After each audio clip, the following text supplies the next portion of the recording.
Good evening मेरे प्यारे बच्चों। आज का मेरा विषय है आचार्य रामचंद्र शुक्ल जी द्वारा लिखित मित्रता निबंध का सरल शब्दों में व्याख्या। अब मित्रता निबंध है, उसका पार्ट 1 हमने अपलोड कर दिया है। पार्ट 2 है जिसे हम सरल शब्दों में बताने का प्रयास करेंगे। अगर कोई गलती हो तो उसे कमेंट बॉक्स में ज़रूर लिखिएगा। छात्रावास में तो मित्रता की धुन सवार रहती है। जब बच्चा पढ़ाई करता है, हॉस्टल यानी छात्रावास का हॉस्टल, जब हॉस्टल में रहता है, छात्रावास में रहता है, तब वह क्या करता है? उसे ढेर सारे मित्र बनाने की धुन सवार रहती है। मित्रता हृदय से उमड़ पड़ती है, यानी उसे मित्रता निभाने की जो लालसा होती है वो हृदय से निकलती है। वो हृदय से मित्र बनाता है, उसे दोस्त बनाता है। ये नहीं कि ऊपरी दिखावा के लिए दोस्त बनाता है। पीछे के जो स्नेह बंधन होते हैं उसमें ना तो उतनी उमंग रहती है ना उतनी खिन्नता। जो पहले के उनके बंधन होते हैं, प्रेम के बंधन, स्नेह यानी प्रेम के बंधन होते हैं, चाहे वो माता पिता का बंधन हो, चाहे भाई बहन का हो, चाहे दादा दादी का हो, तो इस तरह के जो उनके प्रति लगाव होता है उसमें ना तो उन्हें ज़्यादा रुचि होती है, ना उनके प्रति उत्साह और उमंग होता है, और ना उनके प्रति खिन्नता ही होता है, दुख ही ज़्यादा होता है। यानी ना तो उनसे वो ज़्यादा उदास ही रहते हैं, खिन्न ही रहते हैं। बाल मैत्री में जो मग्न करने वाला आनंद होता है, बचपन में जो उनकी मित्रता जिससे होती है उससे उन्हें इतना आनंद मिलता है कि उनका मन ही उसी में मगन रहता है, उसी में ही आनंदित होता रहता है। जो हृदय को बेदने वाली ईर्ष्या और खिन्नता होती है, बचपन में एक दूसरे के प्रति एक दूसरे मित्र के प्रति जो जलन की भावना, दुख की भावना होती है, वो किसी और मित्रता में नहीं होती है। बचपन में अगर कोई छोटा सा, मान लीजिए कि छोटे में ही आपने किसी को मित्र बनाया और उसके खिलौने ले लिया, तो वो खिलौने के लिए जलने लगता उसे कि ये मेरा खिलौना, मुझे दीजिए। उससे उदास भी हो जाता, उससे दुखी भी हो जाता है, और फिर थोड़ी ही देर में दोनों एक दूसरे के प्रति वैसी ही मित्रता हो जाती जैसे पहले होती है। उसमें कोई मनमुटाव नहीं होता है, वह और कहीं नहीं। कैसी मधुरता और कैसी अनुरक्ति, उनके प्रेम में इतना मधुरता होती है, इतना लगाव होता है, खिंचाव होता है, अनुरक्ति होती यानी खिंचाव होता है। कैसा अपार विश्वास होता है, एक दूसरे के ऊपर असीम विश्वास बना रहता है। हृदय के कैसे कैसे उद्गार निकलते हैं, एक दूसरे के प्रति हृदय में कितना प्रेम है, कितनी भावना है, वो किस तरह से व्यक्त होते रहते हैं बचपन में। वर्तमान कैसा आनंदमय दिखाई पड़ता है, उन्हें ऐसा लगता है हमारी मित्रता पूरे जीवन चलेगी, और उनका वर्तमान जो होता है, जिस समय वो मित्रता करते हैं, वो आनंद से भरे हुए होते हैं। और भविष्य के संबंध में कैसी लुभावनी वाली कल्पनाएं मन में रहती हैं, और उस वर्तमान में वे भविष्य के बारे में भी सोचते हैं, और बहुत से कल्पनाएं उनके मन में उठती ही रहती हैं, बहुत से विचार उठते ही रहते हैं भविष्य को लेकर के, और दोस्त से लेकर के, मित्र से लेकर के। कितनी जल्दी बातें लगती हैं। अगर बचपन में किसी दोस्त ने जरा सा भी कुछ कह दिया तो बातें हृदय से लग जाती हैं, और जल्दी मानना मनाना भी होता है। दोनों कट्टी भी हो जाएंगे, यानी रूठ भी जाएंगे। आप लोग ने भी दोस्ती की होगी बचपन में, बहुत जल्दी खट्टी मिट्टी लेते हो, वैसे ही मानना मनाना बहुत जल्दी होता है। जल्दी रूठ भी जाएंगे, जल्दी मना भी लेंगे दोस्त को। सहपाठी की मित्रता, इस उक्ति में हृदय के कितने भारी उथल पुथल का भाव भरा हुआ है। अब सहपाठी की मित्रता, जो साथ में पढ़ता है उसके साथ मित्रता, इसमें तो हृदय में बहुत सा उथल पुथल भरा रहता है, बहुत से विचार भरे हुए होते हैं, किंतु जिस प्रकार युवा पुरुष की मित्रता स्कूल के बालक की मित्रता से दृढ़ है, जब युवा पुरुष मित्रता करता है तो स्कूल की मित्रता जो होती है उससे मजबूत मित्रता होती है, शांत और गंभीर होती है। बचपन की मित्रता चंचलता से भरी होती है, स्कूल की मित्रता शरारतों से भरी होती है, परंतु जवानी की मित्रता जो है, युवावस्था की मित्रता जो है, वो बड़ी ही शांत और गंभीर होती है। उसी प्रकार हमारी युवावस्था के मित्र बाल अवस्था के मित्रों के से कई बातों में भिन्न होते हैं। जो युवावस्था यानी जवानी में जो मित्रता की जाती है वो बचपन की मित्रता से कई बातों में भिन्न होते हैं, अलग होती है मित्रता। मैं समझता हूँ कि मित्र चाहे बहुत से लोग मित्र के आदर्श का कल्पना मन में करते होंगे, यानी कि मैं समझता हूँ क्या कि मित्र चाहते हुए बहुत से लोग मित्र के आदर्श की कल्पना मन में करते होंगे कि हमारा मित्र ऐसा होगा, हमारा मित्र वैसा होगा। ऐसी कल्पनाएं बहुत से लोग करते हैं मन में, पर इस कल्पित आदर्श से तो हमारा काम जीवन की झंझटों में चलता नहीं है। जो हम मन में कल्पना करते हैं जैसे मित्र की, ऐसे कल्पनाओं में मात्र कल्पना करने से हमारे जीवन का जो झंझट है वो समाप्त नहीं होता है। जीवन में जो कठिनाइयां हैं वो समाप्त मात्र कल्पना से नहीं होती हैं। मान लीजिए, सिर्फ मानने के लिए कह रहे हैं, एक उदाहरण दे रहे हैं। आप गुड़ कहने से आपका मुंह मीठा हो जाता है, पानी कहने से आपकी प्यास बुझ जाती है। अच्छे मित्र की जैसे पानी कहने से प्यास नहीं बुझती, गुड़ कहने से मुंह नहीं मीठा होता, मिठाई कहने से मुंह नहीं मीठा होता, वैसे ही अच्छे मित्रों की मन में कल्पना करने से हमारे जीवन की कठिनाइयां दूर नहीं होती हैं। एक उदाहरण दिया है सिर्फ। सुंदर प्रतिमा, मन भावनी चाल और स्वच्छंद प्रकृति, ये तो 2-4 बातें देखकर मित्रता की जाती है। अब यानी कि जो बहुत सुंदर दिखाई देता है और उसके चलने का जो तरीका है मन को मोह लेने वाला है, और वह सोच जो प्रकृति है यानी स्वतंत्र विचारों वाला, स्वच्छंद यानी स्वतंत्र विचारों वाला है, वो उसका जो व्यवहार है वो स्वतंत्र है, वो किसी से डरता नहीं, भयभीत नहीं होता। यही 2-4 बातें देख करके मित्रता की जाती है। पर जीवन संग्राम में साथ देने वाले मित्रों में इनमें से कुछ अलग यानी कुछ अधिक बातें होनी चाहिए। जीवन संग्राम, जीवन रूपी युद्ध में, ठीक है, जीवन रूपी युद्ध में साथ देने के लिए मित्रों में इन सब बातों से अलग ही कुछ बात होनी चाहिए, कुछ विशेषता होनी चाहिए। केवल सुंदर रहने से, उनकी चाल अच्छी होने से, उनका स्वतंत्र विचार होने से, अच्छा होने से हमारा जीवन तो चल नहीं जाता है। मित्र केवल उसे नहीं कहते जिसके गुणों की तो हम प्रशंसा करें, यानी मित्र केवल उसे नहीं कहा जाता है जो बहुत गुणवान है, उसके गुणों से हम प्रभावित हों, उसके गुणों की प्रशंसा करें। पर जिससे हम स्नेह ना कर सके, परंतु उससे हम प्रेम ना कर पाए, क्यों? क्योंकि वो बहुत गुणवान है, वो किसी को भाव ही नहीं देता। जिससे अपने छोटे छोटे काम तो हम निकालते जाएं, पर भीतर ही भीतर घृणा भी करते जाएं। ऐसे भी मित्रों से दोस्ती नहीं करनी चाहिए कि बहुत गुण वाला है, उसके गुण के कारण हम उससे जल रहे हैं, हम काम तो उससे बना लेते हैं, परंतु अंदर ही अंदर उससे नफरत करते हैं। मित्र सच्चे पथ प्रदर्शक के समान होना चाहिए।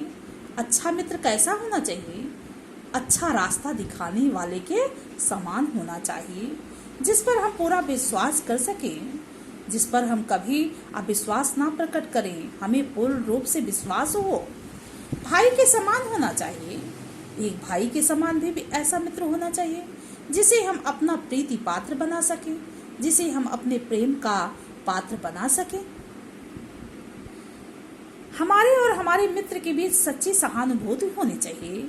मित्रों के बीच जो है अच्छी सहानुभूति होनी चाहिए, जिससे दूसरे के दुख को देख करके दुख हो, ऐसी प्रीति होनी चाहिए, ऐसा प्रेम होना चाहिए, ऐसा लगाव होना चाहिए।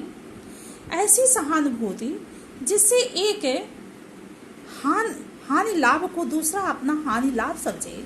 जैसा हमने अभी भी बताया कि दूसरे का अगर नुकसान हो जाए, हानि यानी नुकसान हो जाए, तो दूसरा वह अपना नुकसान समझे। अगर दूसरे का किसी व्यवसाय में लाभ हो रहा है, मुनाफा हो रहा है, तो उसे अपना मुनाफा समझ करके खुश हो, और हानि हो तो अपना हानि समझ करके, अपना नुकसान समझ करके आपके साथ दुखी हो। मित्रता के लिए यह आवश्यक नहीं है कि दो मित्र एक ही प्रकार के का कार्य करते हों। ये भी जरूरी नहीं है मित्रता में कि दोनों मित्र एक जैसे ही कार्य करते हों, कोई जरूरी नहीं है। या एक ही रुचि के हों, या एक ही चीज पसंद करते हों, एक ही स्वभाव वाले हों, यानी जो उसे पसंद है उसे भी वही पसंद है, ऐसी कोई जरूरी नहीं है मित्रता में। इसी प्रकार प्रकृति और आचरण की समानता भी आवश्यक या वांछनीय नहीं होती है। यानी उसके प्रकृति यानी उसका जो व्यवहार है, जो उसका आचरण है, उसमें भी समानता आवश्यक नहीं है, जरूरी नहीं है दोनों का व्यवहार एक जैसा हो। दो भिन्न प्रकृति के मनुष्यों में बराबर प्रीति और मित्रता रही है। दो भिन्न भिन्न स्वभाव वाले मनुष्यों के बीच में भी प्रेम रहा है और मित्रता रही है। राम धीर और शांत प्रकृति के थे। राम बड़े ही धैर्यवान और शांत स्वभाव वाले थे। लक्ष्मण उग्र और उद्धत स्वभाव के थे। लक्ष्मण बड़े ही क्रोधी और उदंड स्वभाव के थे। पर दोनों भाइयों में अत्यंत प्रगाढ़ स्नेह था, परंतु दोनों भाइयों में बहुत ही गहरा प्रेम था।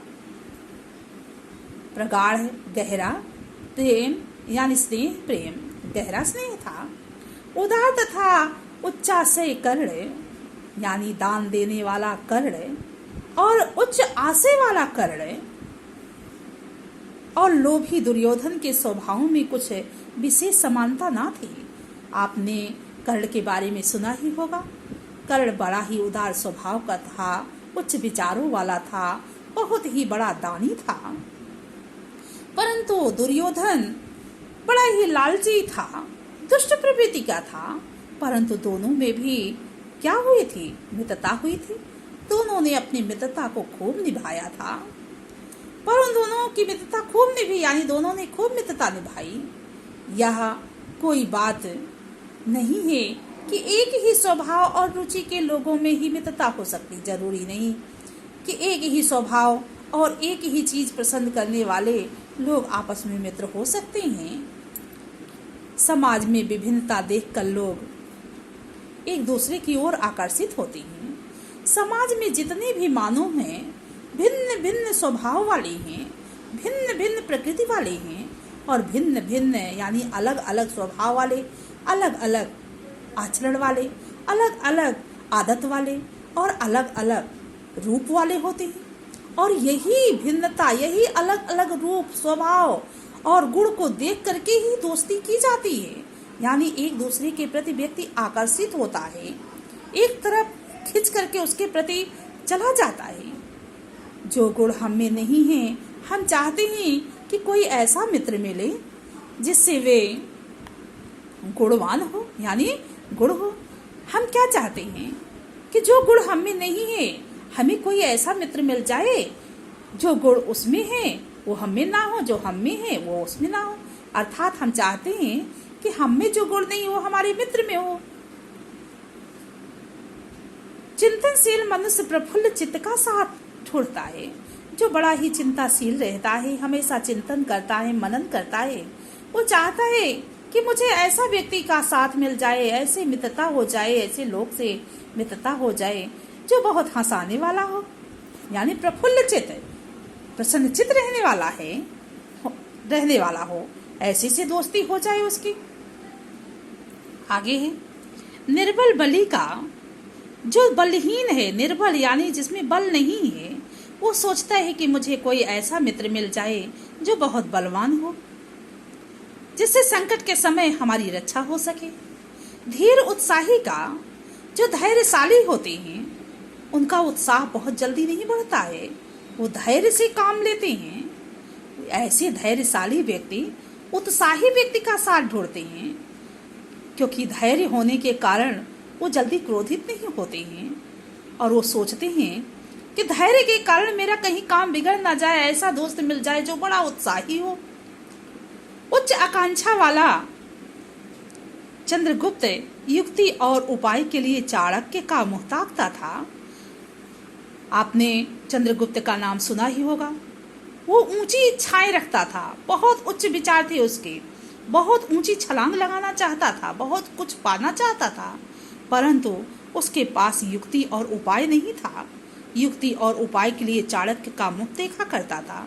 चाणक्य जैसा उपाय बताते थे, जैसी नीति बताते थे, वैसा ही वो कार्य करता था। दोनों में भी खूब निभा था, दोनों में भी प्रेम था। नीति विशारद अकबर, अकबर का नाम सुना ही है आपने। अकबर नीति में निपुण था, नीति पूर्वक कार्य करता था, परंतु मन बहलाने के लिए बीरबल की ओर देखता था। अब यहाँ पर अकबर और बीरबल में भी आप जानते हैं बहुत ही प्रेम था, बहुत ही स्नेह था। तो नीति में निपुण रहने वाला अकबर मन बहलाने के लिए किसे देखता था? बीरबल की ओर देखा करता था, बीरबल से प्रेम करता था। इसलिए वो मित्र का कर्तव्य इस प्रकार बताया गया है। उच्च और महान कार्य में इस प्रकार सहायता देना, यानी कर्तव्य क्या है मित्र का? जब हम कोई उच्च कार्य कर रहे हों, महान कार्य कर रहे हों, तो हमारा मित्र उसमें मेरी सहायता करे।